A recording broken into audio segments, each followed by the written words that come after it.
Good morning friends, मैं आपका स्वागत करता हूँ आपके अपने यूट्यूब चैनल आर रेलवे में। देखिए दोस्तों, मैं आपको डीवी और जो मेडिकल चल रहे हैं उनके बारे में कुछ इन्फॉर्मेशन देना चाहूँगा, तो ज़रा गौर से देखिएगा और वीडियो को लास्ट तक देखकर वीडियो को लाइक ज़रूर कीजिए। और मेरा डीवी था 13 तारीख को, तो मेरे को पहले से मेडिकल की डेट पता नहीं थी। तो जब मैं डीवी करने गया 13 तारीख को, तो मेरे को वहाँ पर जाकर पता चला कि मेरा 14 तारीख को मेडिकल है।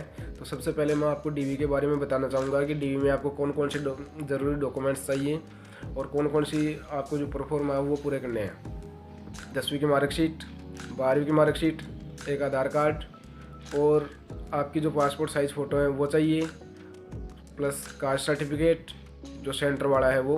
अगर SC/ST हैं तो पुराना भी चलेगा, अगर OBC या फिर EWS वगैरह है तो आपको 1 साल से पुराना, ज़्यादा पुराना नहीं होना चाहिए। और दूसरा कि आपकी जो फ़ोटो हैं, पासपोर्ट साइज़ फ़ोटोज़ हैं वो होनी चाहिए। एक सर्टिफिकेट वो कास्ट सर्टिफिकेट, रेलवे वाला कास्ट सर्टिफिकेट, उसे अपने ही तहसील से SDM से साइन करवा के लेकर आने हैं। ज़्यादा और कुछ नहीं मांग रहा है। 10th 12th आधार कार्ड, पासपोर्ट साइज़ फ़ोटोज़ और रेलवे का कास्ट सर्टिफिकेट है वो। डॉक्यूमेंट्स की 3-3 4-4 फ़ोटो कॉपी ज़रूर लेकर जाइएगा। हालांकि काम में 2-2 ही आ रही हैं, लेकिन 3-3 4-4 लेकर जाइएगा, क्योंकि वहाँ जाकर आपको दिक्कत ना हो। और सभी 2 कॉपीज़ को सेल्फ अटेस्टेड करना है विद डेट, मतलब आपका खुद का सिग्नेचर करके नीचे डेट लिखनी है, ठीक है। और 3 सर्टिफिकेट वो जो डीवी की लिस्ट में लास्ट में दिए हुए हैं, जिनमें से एक तो ये है सेंट्रल हॉस्पिटल के नाम से, और दूसरा एक ये है न्यू अपॉइंटमेंट वाला जो to be filled by hand, एक ये, और एक सर्टिफिकेट और है self declaration by candidate. 3 certificate ये, इनकी 3-3 4-4 2 कॉपीज आपको लेकर आनी है। मैं आपको मेरे डीवी के बारे में बताता हूँ कि हमारा जो डीवी है वो 13 तारीख को था। 8 बजे एंट्री थी, तो हमें 8 बजे एंटर में, फिर बाद में हमारा डीवी करवाया गया।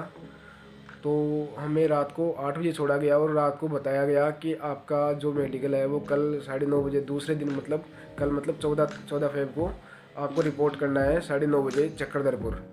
वहाँ से मतलब 300-400 किलोमीटर था। हालांकि हमसे एक गलती हुई कि वो अगर उनसे रिक्वेस्ट करते तो हमें आसपास में दे देते। इसलिए आप भी अगर आपका भी अगर डीवी है, तो आप जब आपका डीवी हो रहा हो और लास्ट में जब आपको मेडिकल मेमो के पास में जब आपसे फॉर्म भरवाया जाए, तो उस समय आप उनसे रिक्वेस्ट कर लेना कहीं आसपास ही, कि मेरा मेडिकल आसपास ही हो। अगर आपने रिक्वेस्ट नहीं की तो आपको बहुत दूर डाल देंगे, क्योंकि जो बच्चे रिक्वेस्ट कर रहे हैं उनको आसपास में डाल रहे हैं, तो दूर कोई नहीं जा रहा है, और जो रिक्वेस्ट नहीं कर रहे हैं उनको मेडिकल के लिए बहुत दूर तक भेज रहे हैं। इसलिए आप जब वो मेडिकल मेमो वाले पूछे तो आप उनसे रिक्वेस्ट कर लेना कि सर मैं बहुत दूर से आया हूँ और मुझे आसपास में मेडिकल के लिए भेज दीजिए, तो आपको आसपास में भेज देंगे। फिर हम दूसरे दिन उसी दिन रात को ट्रेन से चक्रधरपुर आए मेडिकल के लिए। तो चक्रधरपुर हमें 9:30 बजे रिपोर्ट करने के लिए बोला गया था, लेकिन डॉक्टर 9:30 बजे आते नहीं है। तो मेडिकल में बताता हूँ अब आपको क्या क्या करवाया। हमारे यहाँ ECG नहीं हुआ, कहीं ECG भी हो रहा है, हमारा ब्लड टेस्ट भी नहीं हुआ, सिर्फ हमारा यूरिन टेस्ट ही हुआ। कई जगह यूरिन टेस्ट नहीं हो रहा है तो ब्लड टेस्ट हो रहा है, ब्लड टेस्ट हो रहा है तो यूरिन टेस्ट नहीं हो रहा है, आई टेस्ट हो रहा है, कहीं पर ECG नहीं हो रहा है। हमारे यहाँ ECG नहीं हो रहा था, ECG भी हो रहा है। और जब आपका यूरिन टेस्ट होता है तो आपको उससे 2-3 घंटे पहले आपको ज़्यादा भी नहीं तो 2 या 3 लीटर पानी पी लेना है, ताकि आपका यूरिन एकदम वाइट आए, मतलब पीला यूरिन ना आए। वाइट यूरिन लाने के लिए आपको 2-3 लीटर पानी ज़रूर पीना होगा। हालांकि हमारा क्या है कि हमारा जो ब्लड टेस्ट है वो नहीं हुआ, तो हमारा शुगर भी जांच नहीं हुआ, इसलिए हमें बता दिया गया था खाने पीने के लिए कि भाई आप खा सकते हो। लेकिन अगर आपको पहले पता चलता है कि आपका ब्लड टेस्ट है या नहीं है, अगर नहीं है तो आपको घंटे 2 घंटे पहले कुछ खा लेना। अगर आपको ब्लड टेस्ट है और ब्लड टेस्ट होगा तो सीधी सी बात है कि आपका शुगर टेस्ट भी होगा, तो इसलिए आपको उससे पहले कुछ खाना नहीं है। अगर आप खा लेते हैं तो आपका शुगर लेवल हाई हो जाएगा, इसलिए आपको दिक्कत हो सकती है। इसलिए आप इस चीज़ को अवॉइड करें, पहले पता कर लें कि आपके यहाँ पर ब्लड टेस्ट भी होगा या नहीं होगा। वैसे मेडिकल हो नॉर्मल रहा है, लेकिन आपको बस पेशेंस बना कर रखना है। वहाँ के जो भी डिपार्टमेंट वाले हैं वो बंदों के साथ में कोऑपरेट बहुत बढ़िया से कर रहे हैं, किसी को भी फेल नहीं करना चाहते हैं। वो बच्चों के साथ भी बढ़िया से कोऑपरेट कर रहे हैं, हमारे साथ भी उन्होंने बढ़िया से कोऑपरेट किया है। वो चाहते हैं कि ज़्यादा से ज़्यादा बच्चे पास हों, इसीलिए बता रहा हूँ कि आप पेशेंस बनाकर जाइए अगर आपका डीवी और मेडिकल है तो। हाइट और चेस्ट इसमें हो नहीं रहा है। फिजिकल की देखें तो मतलब फिजिकल टेस्ट की देखें तो उसमें हो रहा है कि आपसे चार पांच उठक बैठक लगवाई जा रही हैं और आपके हथेलियों को ऐसे करवा के देखा जा रहा है भाई अंगुलियों में कहीं डिफेक्शन तो नहीं है, और ऐसे करके देखा जा रहा है कि अंगुलियाँ कहीं से टूटी हुई या कटी फूटी तो नहीं है।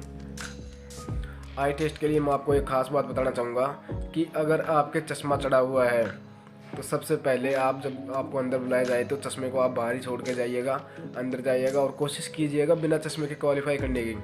अगर फिर भी आपको दिक्कत आती है तो वो आपको पूछ लेंगे कि क्या आपको चश्मा चढ़ा हुआ है, तो आप बता देना कि हाँ सर हमें चश्मा चढ़ा हुआ है, तो वो चश्मा मंगवाएंगे अंदर। और अगर चश्मे से आप सही बता पा रहे हो तो फिर लास्ट में वो आपसे आपके चश्मे का नंबर का जो सर्टिफिकेट होता है वो मांगेंगे। इसीलिए अगर आपको चश्मा चढ़ा हुआ है तो आप अपना सर्टिफिकेट पहले से बनवा कर तैयार रखें, वरना वहाँ जाने के बाद में आपसे वो जो सर्टिफिकेट बनवाएंगे वहाँ से आपका अलग चार्ज लगेगा, ठीक है जी।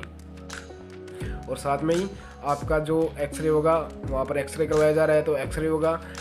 कई जगह जो एक्सरे करवाया जा रहा है वो खुद के चार्ज से करवाया जा रहा है, और कई जगह क्या है कि जो हॉस्पिटल है वहाँ पर उसी में फैसिलिटी मिल रही है एक्सरे की, और कई जगह आपको खुद से चार्ज करके एक्सरे करवाया जा रहा है। फिर लास्ट में हमारा हाइड्रोसिल के लिए हमें एक दूसरे रूम में ले जाया गया था। वहाँ पर सभी लड़कों के कपड़े उतरवा दिए गए और सिर्फ अंडरवियर में रखा गया। फिर लड़कों को एक एक करके रूम में बुलाया गया। तो हाइड्रोसिल के लिए जो डॉक्टर हैं वो सामने खड़े हो जाते हैं उसमें, और शर्माने की उसमें कोई ज़रूरत नहीं है। वो अंडरवियर नीचे करवाते हैं और अपने जो टेस्टिस होते हैं उनको अपने हाथों से मतलब अलग अलग करके देखने के लिए बोलते हैं। उसमें वो डॉक्टर कुछ भी नहीं करते हैं, सिर्फ आपको अपने हाथों से करके दिखाना होता है। उसके बाद में वापस भेज देते हैं बाहर, फिर थोड़ा वेट करवाते हैं। अगर मेडिकल कंप्लीट हो जाता है तो लास्ट 1-1.5 घंटे में रिपोर्ट आ जाती है और वो बता देते हैं कि भाई कौन कौन क्वालिफाई हुआ, कौन कौन डिस्क्वालीफाई हुआ।